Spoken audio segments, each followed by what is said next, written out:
வணக்கம். நான் உங்கள் நண்பன் அப்பாஸ். நீ நம்ம பார்க்க போகிறது நம்ம ஒரு படத்தோடைய ரிவ்யூ தான். என்ன படம்னு பார்த்தீங்கன்னா, மனிதன் தெய்வமாகலாம். நம்ம செல்வராகவன் சார் வந்து நடித்து வெளியே வந்த மனிதன் தெய்வமாகலாம் இந்த படம். ஒரு கிராமத்து கடை. அந்த கிராமத்தில் வந்து வசதிகள் இல்லாமல் இருக்குது. அந்த வசதியை வந்து இவர் ஏற்படுத்தி கொடுக்குறாரு. அதனால் அவர் வந்து தெய்வமாகிறார் அப்படின்னா அதுதான் இல்லை. ஆனால் கதையோட பேர் அந்த மாதிரி வச்சுருக்கிறாங்க. இதை ஏற்படுத்தி கொடுக்குறாரு. பட் வந்து அதனால் அவர் தெய்வமாகலாம் ஆகலை. அதுதான் கிளைமாக்ஸில் சொல்லியிருக்கிறாங்க. ஆனால் யாரோ ஒருத்தவங்க பண்ண மாதிரி காமிச்சிருக்கிறாங்க. அது வந்து இவர் மூலிமா தான் நடந்திருக்கு. அதை வந்து எப்படி நடந்திருக்குன்னு வந்து சூப்பராக காமிச்சிருக்கிறாங்க. ஒரு சின்ன ஃபேமிலியாக இருக்குது. அந்த ஃபேமிலியிலேருந்து உடனே கிராமத்துக்காக இவர் என்ன பண்ணார், அந்த கிராமத்தில் இருக்கிறவங்களாம் எப்படி கஷ்டப்பட்டாங்க அப்படின்றத வந்து சூப்பராக காமிச்சு படத்தை வந்து எடுத்து வச்சுருக்கிறாரு நம்ம டேரக்டர். கண்டிப்பாக வந்து தேட்டரில் போய் என்ஜாய் பண்ணி பாருங்கள்.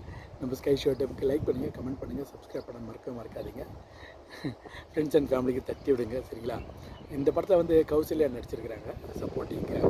அப்புறம் வந்து குஷி ரவின்னு ஒருத்தங்க, மியாமி கோபி நடிச்சிருக்கிறாரு. ப்ளஸ் வந்து நம்ம வைஜி மகேந்திரன் நடிச்சிருக்கிறாரு.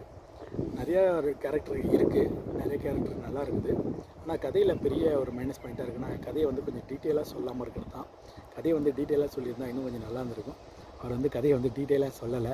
அப்படியே என்னமோ சொல்லுவாங்களே, அங்கே அப்படியே வச்ச அங்கங்கே பிச்சு வச்ச மாதிரி இருந்துச்சு. மியூசிக் பரவாயில்ல, சூப்பராக தான் இருந்துச்சு. பட் வந்து கதையில் வந்து நிறைய விஷயங்கள் வந்து ஒட்டாததுனால இந்த கதை தான் வந்து மனசில் ஒட்டலை.